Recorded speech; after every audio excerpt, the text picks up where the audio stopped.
সেজদায় করে আল্লাহরে বলবেন, আল্লাহ এই পৃথিবীতে আমি ছাড়া তোমার গোলামের অভাব নাই, কিন্তু তুমি ছাড়া আমার দ্বিতীয় কোনো রব না।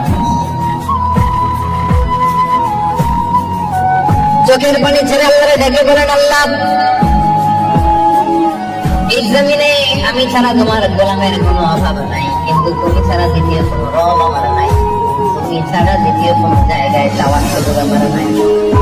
চোখের পানি ছেড়ে আল্লাহরে বলেন, আল্লাহ কোরআনে তুমি শিখিয়েছো ফরিয়াদীদেরকে, কেউ যদি চায় ওই ফরিয়াদীদেরকে বারণ করা যায় না, তুমি কেমন করে এই অভাগা ফরিয়াদীকে আজকে ফিরিয়ে দিবা?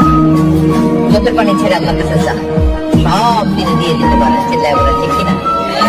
গোটা বিশ্বের সবাই আমাদের যার যা লাগবে সব যদি আল্লাহর কাছে চাই, আল্লাহ যদি সবাইকে সবকিছু দিয়ে দেয়, আল্লাহ বলে আমার ক্ষমতার 1 ইঞ্চিও কমবে না। চিল্লায় বলে ঠিক কিনা?